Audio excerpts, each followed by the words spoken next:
আসসালামু আলাইকুম। ডালিয়া ছবি চ্যানেলে আপনাদেরকে আবারও একবার স্বাগত জানাই।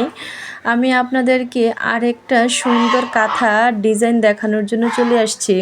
অবশ্য এটা আরেকটা কাঁথার ডিজাইন বললে হবে না। এই কাঁথার ডিজাইনটা কিন্তু অন্য কাপড়ের ভিতরে গতকাল ভিডিওতে কিন্তু আমি আপনাদেরকে দিয়েছিলাম। ওইটা ছিল হলুদের ভিতরে লাল আর সবুজ সুতা দিয়ে, আর এটা হলো বেগুনের ভিতরে পুরোটাই সাদা।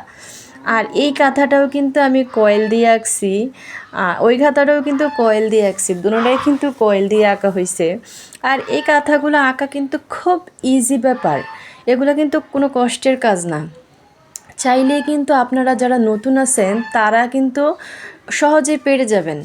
আর যারা কাঁথা সেলাই করতে চান কিন্তু পারতেছেন না বা বুঝতেছেন না কীভাবে কাঁথা সেলাই করবেন, তাদের জন্য আমার আজকের এই ভিডিও। সবাই কিন্তু আমার ভিডিওটা শেষ পর্যন্ত দেখবেন, আর এতে করে যদি আপনারা কিছুটা হলেও উপকৃত হন। আর যারা যারা আমার চ্যানেলে নতুন ভিডিও দেখতেছেন তারা কিন্তু অবশ্যই আমার চ্যানেলটাকে সাবস্ক্রাইব করবেন, আর বেশি বেশি করে লাইক কমেন্ট শেয়ার করবেন।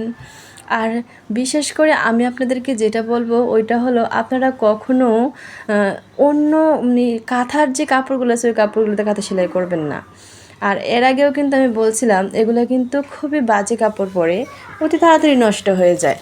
তাই আপনারা এই কাপড়গুলা কিনে নিজে সেলাই করবেন। নিজেদের তো অবশ্যই মেশিন আছে, যাদের মেশিন আছে তারা, বা যাদের নাই তারা কিন্তু আশেপাশে থেকে মেশিন দিয়ে এগুলা অ্যাডজাস্ট করে ফেলতে পারেন। আর যে কাগজ দিয়ে ফুল কাটতে পারেন, তারপর আবার এই যে আমরা কয়েল দিয়ে রাখছি, কয়েলের ভিতরে সামান্য একটু পাতা দিছি, তারপরে এটাকে সৌন্দর্য বৃদ্ধি করার জন্য আমরা এটার ভিতরে আবার ভরাট করছি।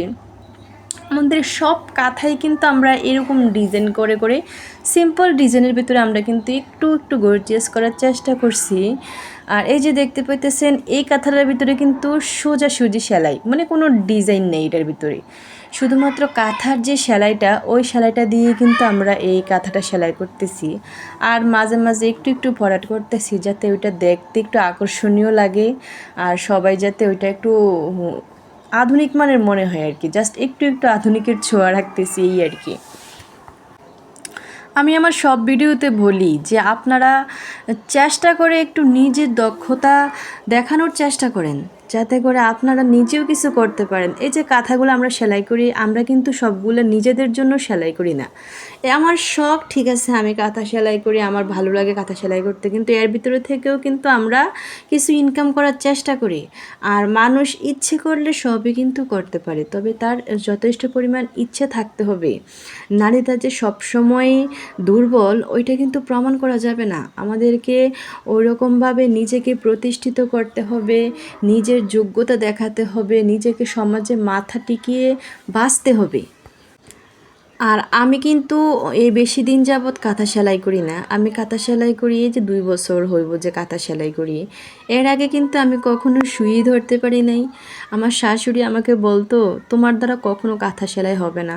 না, আমি তো সুই ধরতে পারি নাই, সুতেই লাগাইতে পারি নাই। কিন্তু দেখেন, আর আমি এখন কত সুন্দর সুন্দর কাঁথা সেলাই করতেছি। আসল কথা হলো যে ইচ্ছা শক্তি থাকতে হবে। আমি চেষ্টা করছি, আমার ইচ্ছা শক্তি ছিল বলেই কিন্তু আমি এই কাজগুলো করতে পারছি। সো আমার মতো যারা আছেন যে কখনো সুই ধরেন নাই বা তারা কখনোই জীবনে সেলাই করেন নাই, তারা কিন্তু অবশ্যই চেষ্টা করলে পারবেন। আর পারবেন না কেন, আমি যেটা পারছি এটা আপনারাও পারবেন। সো সবাইকে আমার অনুরোধ যে নিজের কাজগুলো নিজে করতে শিখুন। আর এই যে হলুদ কাঁথা দেখতে পাচ্ছেন, এইটার ভিডিও কিন্তু আমি গত ভিডিওতে দিছিলাম আপনাদেরকে, আপনারা অবশ্যই দেখছেন।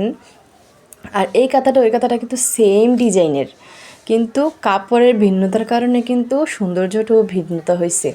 আচ্ছা, যাই হোক, কাপড় আর সুতার মিলটাই কিন্তু মেন। সবাই চেষ্টা করবেন কাপড় আর সুতার মিলটা ঠিক রাখার জন্য, তাতেই কিন্তু কাঁথার সৌন্দর্য অনেক বেড়ে যায়। যাক, সবাইকে আমার ভিডিওটা দেখার জন্য ধন্যবাদ।